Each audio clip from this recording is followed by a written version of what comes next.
Good. Remember, Man City, get back there. Written form. Quick time out. Am I speaking here or there? No, yeah, to them. Okay. Yeah, that's fine. Yeah, no, you're fine. Sorry. I was like here or there. Okay. When's your curriculum going to be available in written form? We hope to have it out by the spring at some point, early to late spring. So on the website, it'll be available for everybody. That's wonderful. Yeah. So yeah, looking forward to it. It's got to be a big service.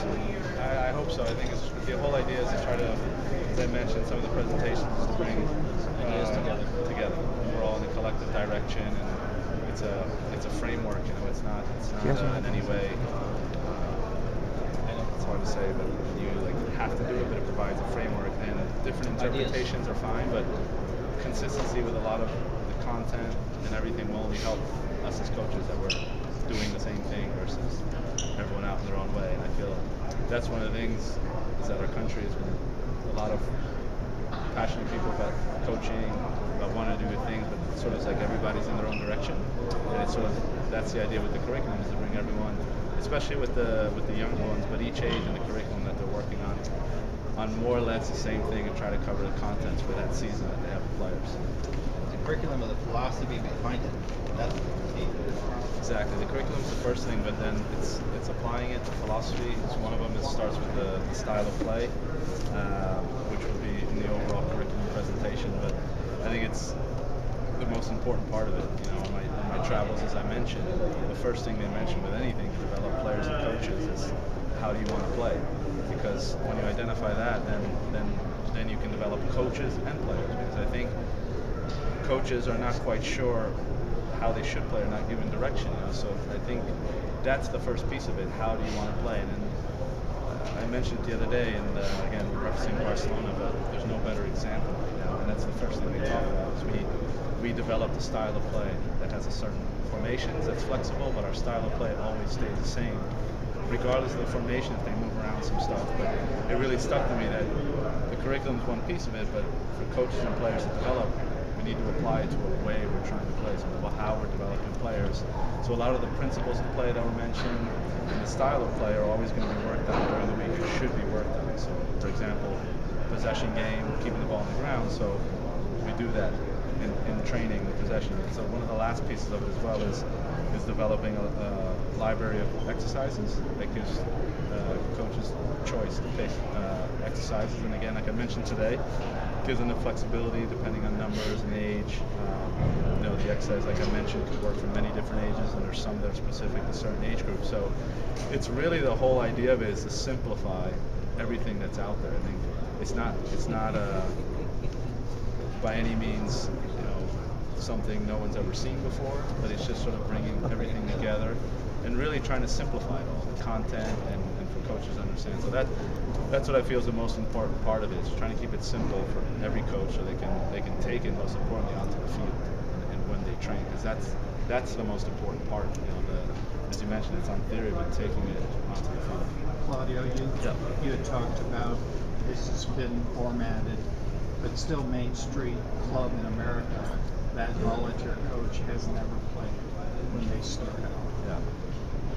Do you feel with U.S. Soccer that this is material that a novice coach can't do it, because in most clubs these are not the knowledgeable parents or people that do that initial instruction on, in your initial stage especially?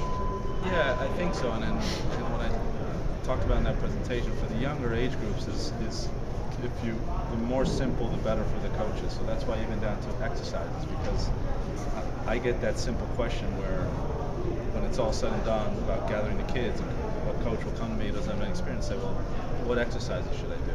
And that's a key part of everything, but making sure beyond that, how do you structure that, which was mentioned there before. So we went through today in the whole session of a warm-up, the main part of it, and then if you have that structure and organization, then you plug in the exercises to it. So from a platform from technology, I think, which might take a little bit longer time from us, I think trying to simplify that through technology and coaches being able to say, okay, I'll get this exercise and do it and plug it in. And really, like you mentioned, as novice coaches, as easy as possible. That's why in the younger initial stages, it's not about tactics. It's technique, physical component, and then understanding again how these kids are at that age is very important. As you would ask a question on the coaching part of it, that'll be addressed in that. But that's something we're still working through, because it's, you know, the work is to get the information to all levels of coaches, but obviously for lower level of coaches to make it as easy as possible to understand. And if you later, as the curriculum comes out in the advanced stages, it's much more complex. It's much more, as it should be. There's much more tactics. They should understand that. So I think when you going back to the younger ages, again, and I don't know if there's someone else mentioned about clubs having a plan, and we could provide that plan, even with the training sessions, that regardless, because parents move on with their kids, and that still is going to happen, it's not going to change, that the next group of parents come in and they can sort of pass down, like, hey, this is what we did based on a good framework from U.S. Soccer. And again, the last piece is, you know, and I talked about it in there, which would be the thing, is you plan for 10 weeks, then a week, then one session, then the exercises in that session of what you're doing. And even all the way from beginning to end, I think that's very important, because if for the novice coach, and the better coaches will figure out their own exercise, as I mentioned today, they might see that, hey, I would do that, and that's fine, you know, but we give the framework. But for the novice ones, you know, we want to give them everything, you know, spoon feed is not the word I want to say, but you want to give them as much as possible, so they're doing the right things at the younger ages. That's very important. So that's going to take a little bit of time, I think, for us to say, okay, you know, how do we continue to get that out there? Coaching schools is one way, but at the same time, not everyone can get to a coaching school, and we understand that. So if they can go onto the website with technology nowadays and understand that, okay, for U7, this is what I need to do, and then you know, it's going to be better than what they had before. So that's kind of the way we're looking at it. Claudio, yesterday you spoke about the psychosocial aspect of the game, and how particularly when you went abroad, there was a big step up and is a big challenge for any American going abroad. Can you talk to, particularly if you were speaking to Zone 2 parents and coaches, what can be done to develop that aspect of the game and the environment here these days? Yeah, and I think it's a good point, because yesterday after I mentioned that, I was talking about the highest level, and I put myself in that situation where I saw kids, players, that aspect of it is what held them back from making it. They were extremely gifted, they're physically ready to play soccer, whether they were big or small, I don't mean just big guys. They had all the attributes, but from a mental side of it, they didn't have it. And you could see that when you see these kids coming through the academy, when that's missing, it's going to be very difficult to make the next step. Now, you know, the point I should have made yesterday, the same goes for college soccer. A college coach, if you talk to them, if they have an extremely technical player who's very talented, and then on the same side they have a kid but he's lacking in the psychosocial aspect, and then there's a player who may not have all the abilities, he might go, when he weighs everything, to the player who's more the athlete and more focused. So the same thing happens at every level, that coaches, college coaches, look at kids when they're recruiting them, and they look at the whole package. I mean, they, you know, whether it's pro or college, you know, and that's kind of where we kind of would keep in recruiting. The coaches ask, how is he? So it's something kids should know. They're not just looking at the talent. If the kid is, you know, doesn't cooperate, is a pain to deal with, is difficult to deal with, the coach might go to another kid. So it happens. You know, I wanted to make that example now also for that stage as well. So it's not all hoping at the highest level, but that psychosocial aspect of working, respecting your teammates, your coaches, is very important. I mean, you know, some of the best players in the world I've been fortunate to meet and play with, and I would say they're the most humble people in the world, and that says something. And my example is when I went to Barcelona, I spoke to Guardiola, and I asked him about Xavi, Iniesta, Messi. What are these guys every day to train them? What's it must be like? And the first thing he said, he said, forget about them as players. He goes, these are the most humble people you'll meet here. And I saw that. They come in, they shake everyone's hands. That's saying a lot with the egocentric mentality that we have in sports around the world. And to me, it highlighted even more the importance of that. The reason they're that good is that element of it. They didn't leave unturned. They said, oh, we don't have to worry about that. In Barcelona, at their training academy, when they bring the kids in, all they talk about is camaraderie for the club, together, friendship first, because they feel that's the piece. So when you really go over there and you look at it, they look at, and anyone will see the presentation, all 4 components and how to make the players better in every aspect of it. And that stuck to me because it's true. Those players are the most humble, you know, players you'll meet, and it's for me, it's satisfying to see that they're the 3 finalists for the World Player, not only because how they play, but because how they are off the field, and hearing that stuck with me. So that's the point for me that players really need to understand. You know, it's a process though. You know, you break kids down. You know, I had to learn that. You just learn it as you go older, but it's an aspect of it that coaches should really understand, that whether it's going to college, whether it's going to professional, any level, the next level, that aspect of it, coaches look at it. I'm coaching now. I see a player. I look at that aspect of it. So, so now going back to coaches is putting that into work. You know, making sure that, oh, you don't worry about that, and you let your star player do whatever you want, where you're not helping them for the next level. So again, it's sometimes we go through those 4 components. You know, that one is sort of like, oh, we can pass it over, and the focus becomes technique. And what I learned from the best places is that, like Barcelona's, every part of it is wrapped around in a game and is important. So it's a good point, and I'd also like to relate that to, like I said, to the college level here. Also, developing the game in urban areas is identified by USSF as one of the primary goals going forward. Can you speak to developing the game in urban areas versus suburban areas or other areas, and you know, tips for coaches in doing so? Yeah, I think there's some similarities. I mean, first of all, the ages are the same, you know, but maybe the introduction to the sport comes at a later stage, depending on where you are in urban areas, and you're clearly different with dealing with different issues that may be happening at home. So it's going to come through, the easiest way is through coaching education. You know, through the coaching schools. You know, they'll be in the younger ages, most likely, the grassroots. We don't want to, you know, not help the older kids, but the younger the better in the urban areas is very important. But when you talk about coaching, and that's when you bring up, when you're dealing with these kids, a whole other aspect of it. And there's certain people that can do it. There's certain people that like to drive into certain neighborhoods and teach these kids, and that's fine. And but it's a big part of the game that U.S. Soccer's, you know, looking into how to improve it. And you know, I'm a big believer that it will grow there. 30 years ago we planted the seeds. 40 years ago, I'm kind of throwing out numbers, whenever it was in the suburbs, look what it is today. So it's about planting the seeds, letting them, just introducing them to the game, and they're not even introduced to it, they're never going to learn. So I think the first effort is basic through coaching education, and then getting in there and staying there, you know, not just coming in and doing a clinic and running out of town, but building programs in those inner cities in whatever way we can. Do you see a role for futsal or any other kinds of forms of the game always. that might be? Futsal's great. I think a lot of what we're talking about is about a coach planning for a week, but then you have this extra time to play. You can never, I mean, every kid you talk to, I always was playing with the ball, whether it's futsal in the winter in some places, when you go in the gym spaces, it's extremely valuable. They do it, for example, in Brazil and Argentina. All the kids play at a young age. They play in these local clubs. When I was younger, my family's from Argentina, I went there. I was playing 11v11 at home, 9v9, and I was going there, and all I was playing was 3v3 soccer with the futsal balls, with 6, 7, 8, 9-year-olds in these gyms, and all over what they have in their neighborhoods, and that's what they want to do, and they love it, and that's where they develop the skills. On the street a little bit, but more so in these futsal halls. So I'm a big, anytime you're playing with the ball, in whatever way, it helps. So, especially with our country, depending on the winter and the weather, moving inside, 3v3, 4v4 as well, depending on the numbers, is a great way to learn. More touches, more decision making, is going to produce better players. So absolutely, I'm a big supporter of that.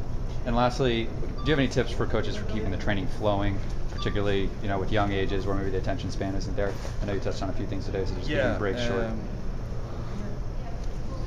The first thing is the setup. Getting there 30 minutes before training session and setting up. You saw Javier.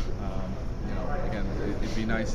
I mentioned it, but if you see, he's setting everything up, and then having a plan as well. I think if you just sort of wing it, it's going to be difficult for anybody.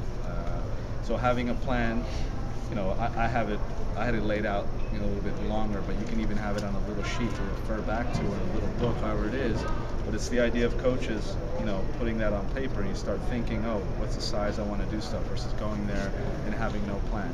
That's the first step. So prior to training, preparation, what you want to do. I think the curriculum will help that, because you start hitting some of the content you want to work on and structuring training sessions around that. And then with the younger ages, I mentioned one good thing. Instead of having them come and right away, what will kids do? They'll get around the goal and start smashing balls in the goal. That's normal. Everywhere you go, they want to just shoot. So maybe putting them in as soon as they arrive into a 3v1 game. I found that very useful to me because it separates them, as I mentioned. And that's one example. And they can't talk. And maybe, if you know, they're two buddies that always talk, you separate them. And you get them engaged going right away. The other thing, because you've planned the session very well, is the movement from one drill to the next drill. So it starts again with laying everything out. And as you see there, Javier doesn't have to pick up cones and start again. It's still in a relatively small space. You know, what we had here wasn't an entire field, so half a field is more than enough to train kids at this age, and in most cases kids of any age. But setting up before is a big thing. And then the transition, when you have a plan, okay, going from one to the next. And even at times you can have a plan and some things might go a little bit longer, which is fine because they're doing it very well, or you want to make a point just because it does. Then you can at least say, okay, I'll eliminate the next one and move on to the next one, and that's okay as well. But then the progression in between exercise is very important, that it's done quick. One of the last things we mentioned, you know, when the kids arrive, putting their bags in one location and the balls in one location, the water in one location, you know, it removes kids blasting balls all over the place. You know, it's something that I learned when I saw kids, and I thought, okay, how do you manage training sessions better? So the water break, again, in and out. You know, twice should be enough for kids. You know, when kids start saying, oh, you know, plan a water break at least twice, maybe 3 times in a training session. And you know, those are a few points just to keep it going. But I really think the most important thing is planning before. It could be for a person when they get home from work, at lunch break, in the morning, but really understanding versus scrambling on the way there. You know, having your equipment is another part of it as well. And that all goes, again, going back to the planning. So if you plan the session, the equipment you need, the pennies you need, the amount of players you need, and I think that's very, very important. And that's one key thing. Someone asked me a question before in the lecture. What's some of the differences you see in coaching? I think, again, they're top clubs as well that I'm looking at, is just how they prepare and they run a session. And it flows very quick. The kids are doing a thing, they're engaged, quick key points, and they move on to the next thing. So again, too much talking, too much stopping, as I mentioned there, is true. Boys have low attention span, and it's very true. When I was a professional player and the coach started talking, I would always look around in the huddle like this, and everyone was doing this, everyone's doing this. And then the coach says, all right, let's get into it. After 10 minutes, everyone's going, what do we have to do? How many touches? What do we do? Because no one was listening. And the point was that whether you're a professional player or a young kid, they want to play. They want to play. So limit the time of coaching, of talking, make coaching points in times while it's going, maybe pulling a kid to the side. And again, these I'm getting into some of the points that gentleman here asked questions about. But overall, the flow of training sessions and all those key points will be put in coaching. It's a very important aspect. Over an hour and 15 minutes, it's something, when I look at training sessions, when I go around and look, if there's training sessions for 2 hours, an hour, 30 minutes, I time it and say, how much of the time are they doing something? All of them, or as many of them as possible. Is it really an hour and 30 minutes, or when you really get down to it, is it 45 minutes of work? So it's just a simple way to look at it, but an effective way to say, okay, in that 2 hours, how much time are the kids engaged? Those are some of the key points we'll be addressing, but very important, as you mentioned. It's a good question and something we talk about as well. That's a very important part of training sessions. Great, thank you. Yeah, thank you. Any other questions? Okay. Is there a maximum time for like a U12, U13 for training session? We have in the framework a guideline. You know, for this age, 75 minutes. But you know, we're not saying if you go 90 minutes, there's anything wrong with that. But you know, at least you're trying to get all the stuff within 75 minutes. It's good. It's not how much. I just kind of talked about how long you do it. It's what you do within that time. So sometimes you can see people run sessions for 2 hours, and again, at the pro level, I've been in training sessions for 2 hours and 30 minutes, and we were running around for 30 minutes of it. So is that really beneficial? I don't think so. So it's, as long as you're getting your plan through, it might take 75 minutes, it may take 90, I think that's okay. But in the season plans, and again, I showed it for the initial stage, it mentions in there just a guide. For this age, try to get it in 75 minutes, but of course it's not a problem if it goes 90 minutes, an hour and a half. And that's the same for the older ages that we'll have tomorrow. They're already at 90 minutes training sessions, but if they go an hour 45, it's fine. If they're asking for more, hey, we want to practice more, just Yeah, usually the game at the end is kind of what I mentioned. If you have planned 15 minutes, and a lot of times the parents are waiting on the side and they're ready to go, it's something else. So this is also the reality we're dealing with. But going to the question of planning the session and doing everything, through the curriculum and the season plans, we have guidelines, but it's flexible. It's flexible. But obviously, a 6-year-old should be training 2 hours, and a 17-year-old should be training for 60 minutes. So that's where that really falls into place and gives a little bit more direction with session time and all the different things. All right, guys. Good?